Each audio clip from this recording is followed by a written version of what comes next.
Welcome to the C-Suite Mentor, the place where you will learn the tools, strategies, and mindset to scale your business sustainably and build a lasting legacy. I'm your host, Theresa. As a fellow CEO, I understand what it takes to scale a business to 7 and multiple 8 figures. It's not necessarily what you might think. It requires a complete shift in how you think, strategize, and execute key actions in your business. My mission is to help CEOs step back into the driver's seat of their business by optimizing their operations, empowering their team, and staying in total alignment with their big vision. So, are you ready to exchange everything that hasn't worked for strategies that will? You're in the right place, so let's go. Hello, and welcome back to another episode of the C-Suite Mentor Podcast. I wanted to talk today about team. We talk a lot about team on this show, and I know that, if you, just move my mic. Sorry about that. I know that if you read articles on LinkedIn, or if you read articles in Forbes magazine, or New York Times, or whatever, you're going to see a lot of articles about hiring, about retaining good people, about building a healthier culture, because for the past several years, businesses have really struggled to find good people, to retain good people, and to really build that culture that is a healthy culture, that is a people-centric culture, and not a toxic culture. And I think from my perspective, as I always like to share my perspective, because I am in the trenches with my clients on a daily basis when it comes to building every single facet of their business. And from my perspective, I think that number one, a lot of big businesses have gone through layoffs. I think the economy has something to do with it. I think that for a while, I know people that I've talked to would get resumes in from Indeed, and every single resume, they were, scheduling interviews, and people wouldn't show, or the people that they were getting that were responding to what they were posting were not qualified. I mean, they didn't have the skills, hard skills or people skills. And they were also asking for astronomical rates for a job that really didn't, pay at that level. So it's just been like all this up and down, all of this, I think a lot of it also has to do with what's gone on in the world, whether we were dealing with the pandemic and now we're dealing with the after effects and the economy, and just world events and the shifts in society that we have seen. I think that is what has caused this gap between employer and employee. But at the same time, I also think that, or what I've seen is that a lot of businesses, a lot of CEOs still want to play with this old playbook. They want to play, they still want to hire with this old playbook. They still want to manage with this old playbook. And the truth is that it just doesn't work that way. And it causes even a bigger gap. And not from the standpoint of there is a lack of alignment between an employer and employee, but what ends up happening is, as an employer, I've seen a lot of CEOs and business owners who hire people and they make a comment that, oh, well, I'm a really good judge of character. And I heard this, I saw it on a post that Gary Vaynerchuk just recently did, and I can totally agree with it. Totally. Because what happens is, and like I said, I've seen it. A lot of CEOs, they get these egos about hiring and about bringing people in, especially when it comes to people who who generate revenue. Salespeople is a big one. And they look at it and look at them and they say, oh, I'm a really good judge of character. And they hire these people. And then they go down this road with them where, yeah, they're generating revenue, but at the same time, they're also creating a very toxic environment. So we have this struggle to hire really good people and retain them, struggle to find them. We bring in people at the same time. We find somebody who on paper looks really, really good and has really great skills. And then they end up creating a toxic work environment, and the employer doesn't want to let them go. And they say, so originally, oh, well, I'm a really good judge of character. I used to deal with this a lot when I worked in corporate America. And the men that I worked for would be hiring people, especially salespeople, like I said, and they would be like, oh, well, they have really good sales experience. They, brought in, $10 million in business and yada, yada, yada. I'm a really good judge of character.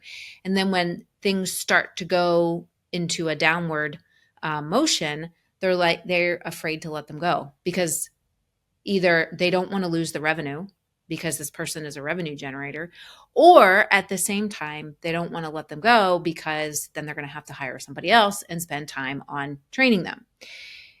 But when we leave, and I've talked about this before, when we leave toxic people in our organizations, that leads to such an erosion in culture that you don't even realize it's happening until it gets really bad and the culture becomes very toxic.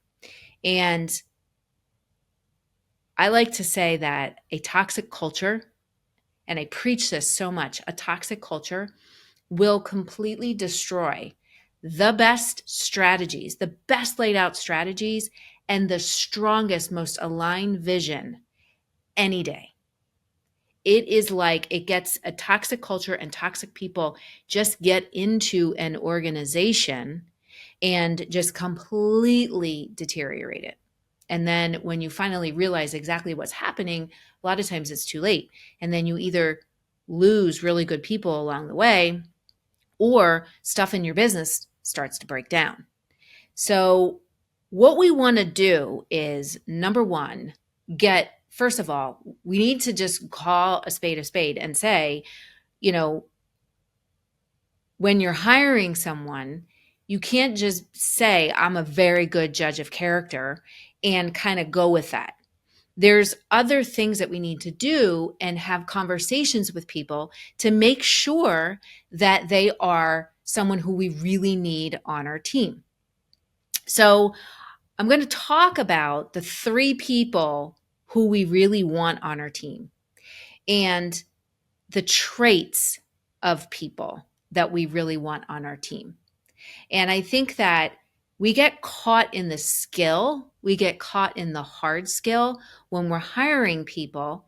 And we don't necessarily, I mean, my old boss used to get so enamored with people who had MBAs or who had master's degrees in whatever. They could just put on a piece of paper that they had a master's degree. And he was like, oh, I'm a really good judge of character. I think they'll be great. They have a master's degree. And they ended up being junk, quite frankly. So, what we want to do, like I said, is get super clear on, and I've talked about these 3 different types of people that we want on our team, so that we have a very well-rounded team. Because the whole goal here is to create a people-centric culture. And this is one of the elements of really starting to humanize our business and really up level the whole culture in our business so we can then and create a culture that is based on growth and based on innovation, because from there, that's when we can really start to up level everything else in our business. As I've said, our customer experience starts from the inside and builds its way out. So it starts on the inside with our employees. We also need to, if our business is struggling, or if we're running into challenges, or we've plateaued, or even if we're in growth mode, we always want to start building from the inside out, not from the outside in. When we build from the outside in, that's when we get off course. That's when the results that we're looking for just don't happen.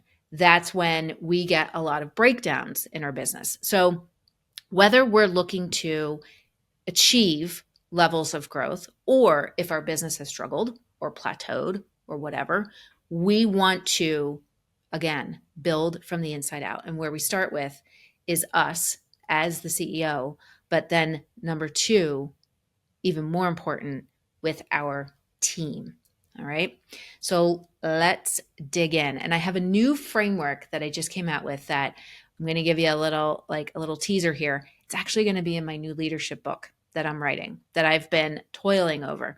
But I have this new framework which addresses what we're talking about here and really starts to close that gap. Close that gap where, as a CEO, we really understand what our culture needs from us, and our culture really understands what we need so that we can make this vision happen. So let's dig in. So 3 different types of people that we need in our business. Number 1, we need our co-creator. That is our second in command. That is the person that is, can see the vision that we have with us, but then they also know how to then break it into actionable pieces so that we can move the vision forward. That's our co-creator. So it could be your chief operations officer. It could be your president. It could be your director of operations. Lost my train of thought there for a second. So you have a co-creator. All right. So if you're a CEO and you're managing, like you have a parent company, you have that holding company, and you manage many different companies, you might have, or you own several different companies, you might have presidents in each company, or you might have operations COOs in each company. All right. They are all co-creators. Co-creators can see the vision, and sometimes they can see a vision that we don't see for ourselves, depending on what your strengths are as a CEO. But that co-creator can see the vision. We work in alignment with them. They are our second in command. They are our right hand. And then they also understand how to then take that vision and break it into actionable pieces so that everything can then get project managed, and then tasks can get done in an orderly fashion, not a haphazard fashion. And we start to move things forward. They also see that things are running smoothly in the operations. They know that marketing campaigns are going out when they should be. They know that they understand the stats of marketing campaigns. They have a good relationship with people who manage different areas of the business. They also can see the nitty-gritty of the business. They don't stay there, but they can see it. All right. They understand all the inner workings of how the business really functions. And they also can look at it from a high level and say, how can we make it better? So there's your co-creator. Second one, your coordinators. These are your managers that report directly to your second in command. These are those next level leaders in your business. These are the people who have direct reports underneath them if your business is big enough. All right. These are the people who will manage the projects. Your co-creator sets the projects, manages the strategy, talks to everybody, disperses it out.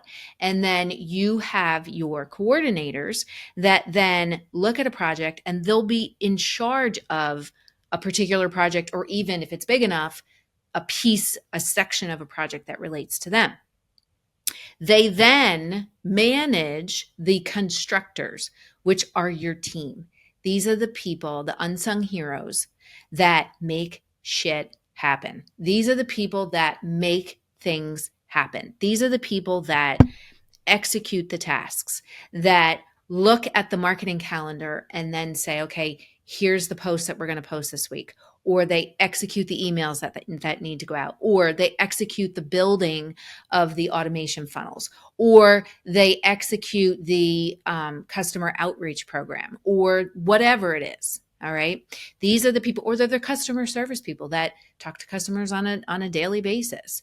So your constructors, like I said, they're the unsung heroes. They're the ones that make stuff happen. So when we have alignment with all 3 of these, we have people who understand vision. We have people who can lead. And then we also have people who can really make sure that stuff gets done. They can execute the tasks. They can operate the business so that the CEO can stay driving the vision forward and really working on the business to move it to that next step, to decide where the business is going, to make sure that you stay on course while everybody else, then somebody is executing the strategy, somebody is managing the projects, and things are getting done. So those are the 3 types of people that you need on your team. Now, let's talk about traits, because this is the big thing. When CEOs say, I'm a really good judge of character, that always is kind of cringy to me because especially when they have one 2-minute conversation with somebody, or they look at their resume and they think, oh, this person's an overachiever. They've accomplished a lot of stuff. Yeah. Well, I know when I meet them, like I'll know like in the first 5 minutes. I mean, yes, intuition plays a big role in this. Absolutely. But that ego gets in the way because again, I've seen it happen many times over that when that person turns out to be a toxic individual and they can bank on the fact that they have achieved great results and they can generate revenue. So their behavior gets unnoticed and then nobody wants to deal with it. So we're going to tackle the traits of the people. And when you're in your interview process, you can look for these traits in the conversations that you're having with them. My goal as an interviewer, whenever I'm interviewing somebody, is not only to find out what their skills are from, do you have knowledge of Microsoft Office? Do you have knowledge of AI, how to use AI appropriately? Do you have knowledge? Are you very tech savvy? Like, can you navigate around an iPad? Okay. Whatever it is, finding out those hard skills, but then also finding out what those soft skills are, finding out if they have one of these traits. So trait number 1 is to make sure that they are an independent thinker. This is where, when we have independent thinkers, this is when we can bring in a lot of innovation.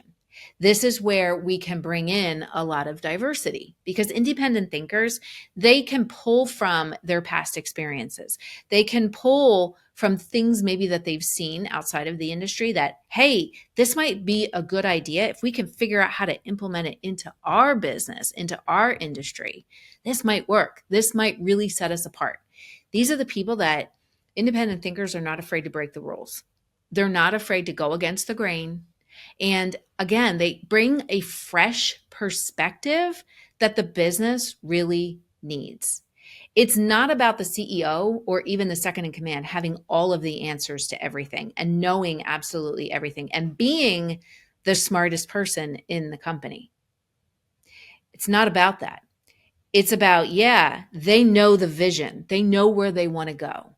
But bringing in and surrounding themselves with people who are independent thinkers that can bring in a level of diversity, diverse thinking, looking at problems and challenges in a different way, looking at them and saying, hey, I experienced this at my last job, or I experienced, or I saw this, or I read something about this. Hey, what do you think? Maybe we can use this to create a solution here or to solve this problem. So we want to make sure that we're looking for people who can independently think. We don't need to hold their hands all the time. We don't need to tell them exactly what they need to do. There are people that we will. There are people when we get into the constructors that, yes, we will need to tell them more, give them more specific instructions as far as what they're supposed to do, and maybe keep on them a little bit more. However, we embrace and we say that the business, that part of the culture is independent thinking. So if you have an idea, if you have a suggestion, if you have, if we're looking at a problem and you think that, you know what, I might have a solution to this, you're not afraid to say it. You're not afraid to bring it out and say what you need to say and get it out there, because who knows, it could be the best thing ever. As Freud once said, I don't know the exact quote, so don't quote me on this, but when you think that something sounds silly, or you think what you're going to say, oh, if you say, this might sound silly, the next thing out of your mouth could be the most profound thing. And most likely it is the most profound thing that someone has heard and could be the exact solution that someone needs. So we want to make sure that we're encouraging people to have independent thinking. Even though in their role, they might not be a completely independent thinker, but we embrace the fact that yes, you can give your ideas. You can be creative. You can suggest things and be part of co-creating a solution. Number 2, people who are focused on people over profit. So, people over profit, relationships over transactions. If someone, and I saw this recently at a client of mine, if someone is solely concerned about making money, that's all they care about at any cost, to get any kind of sale, and they discount the relationship piece of it, whether it's with their team or it's with a customer or it's with a vendor. The example that I had is that someone at a client of mine, they've been dealing with a purveyor for many, many years. This purveyor has gotten them a lot of things and has helped them a lot, and they want to cut costs. So what they did is went to a competing purveyor, negotiated something, not even negotiated. The guy just told him he was going to cut the costs. And then next thing you know, a credit app shows up. And it was like, this isn't going to work, right? So we want to make sure that we are focused on relationships and being relational versus transactions, versus looking at people and things as transactions. The money will come when we focus on alignment, when we focus on people, when we focus on that healthy culture, and we focus on, really thinking like that independent thinking, that creativity, that diversity that we bring into the business, the money will flow. When we solely look at things and we chase money, the money moves further away. So when we're interviewing people, we need to get a good feel for, are they going to be good at relationship building? Are they going to be good at working within a team? Or are they solely focused on just transaction? And I see when I've interviewed salespeople, you can pick out which ones are super greedy and not really like interested in working together with people. And you can see the ones that are.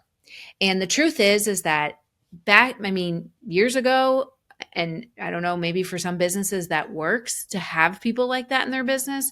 But if you really, in today's day, in today's culture and how things are, we want to make sure that the business is interconnected and not functioning in silos. Because when we function in silos, that's when things start to break down. That's when the toxicity comes in.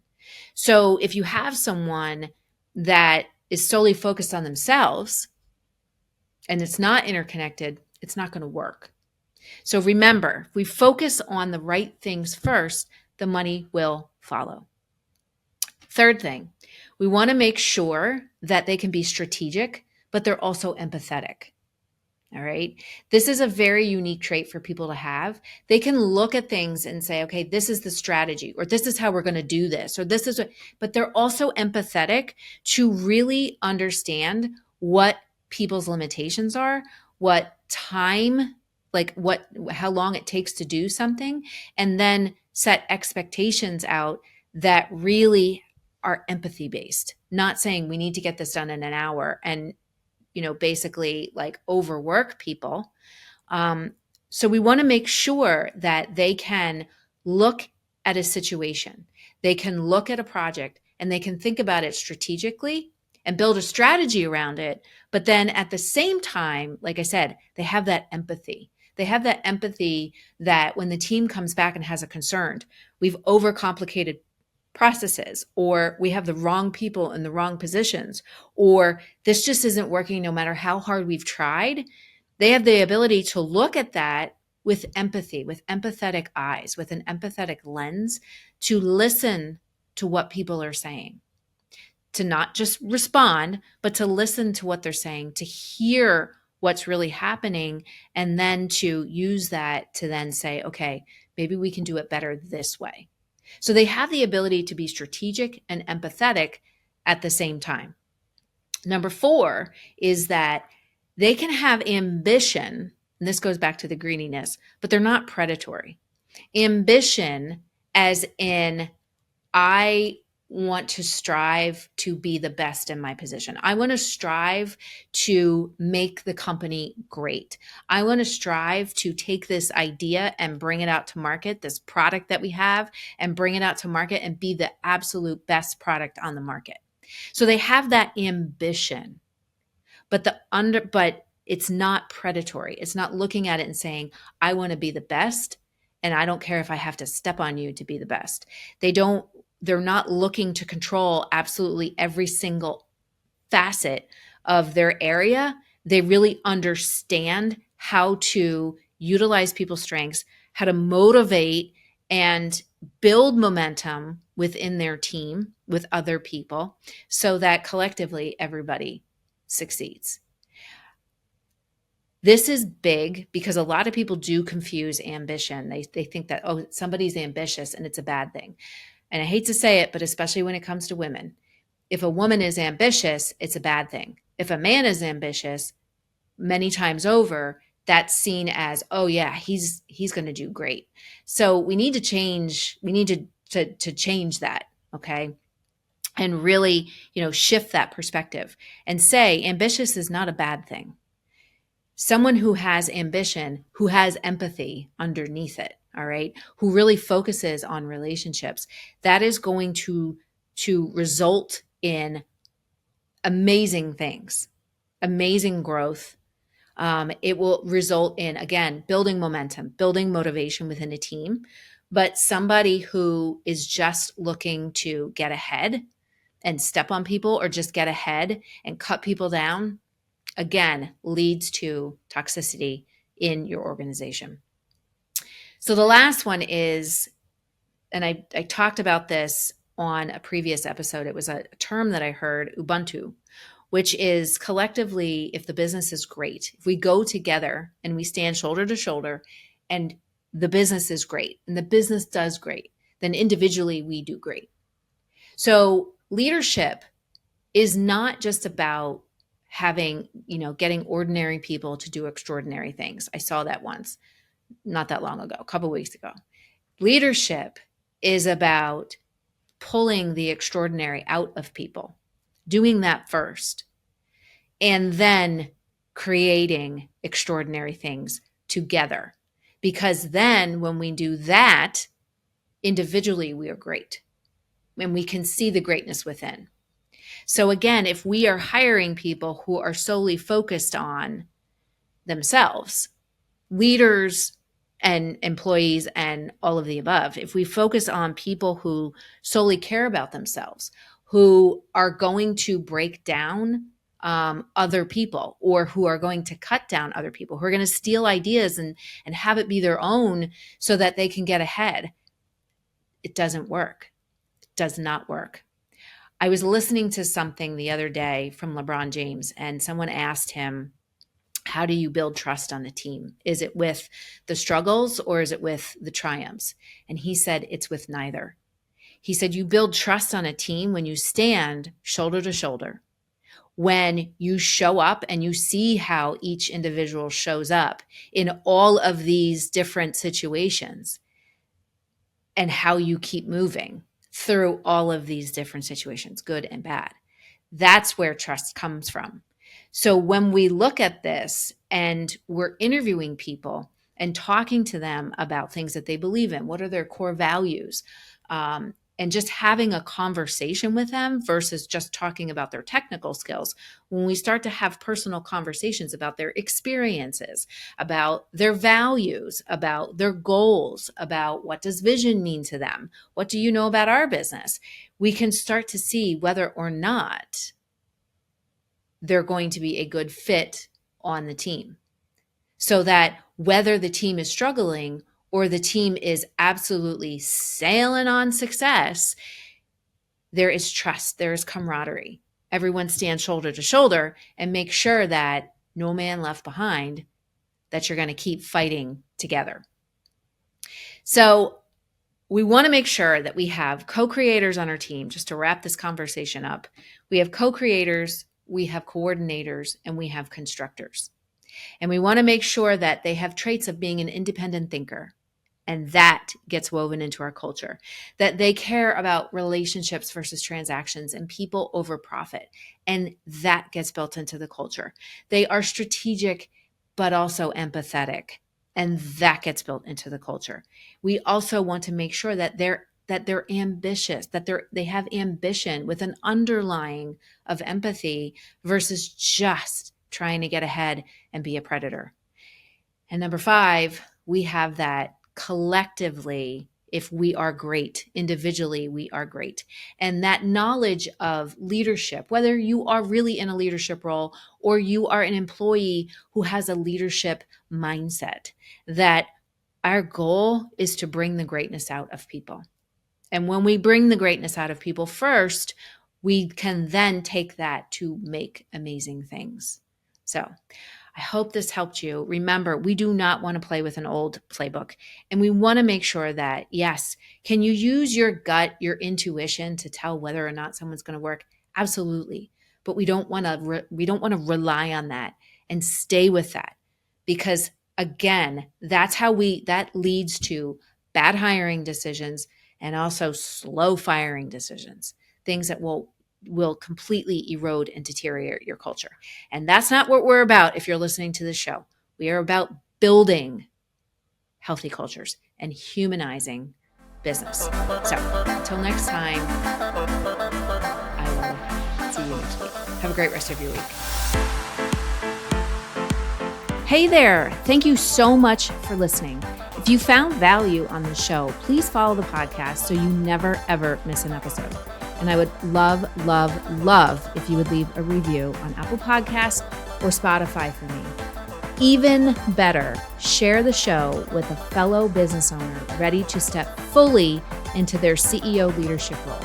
Because right now, more than ever, the world really needs next level leaders. And by the way, did you know you can text me all your questions and get real-time feedback? You absolutely can. Just text the word CEO to me at 610-215-2838 to get connected. One last goodie for you before I go. If you're ready to scale your business and have a co-creator working right by your side, my C-Suite Mentor Program may be perfect for you and your possible new second in command. Just visit thecsuitementor.com to get started.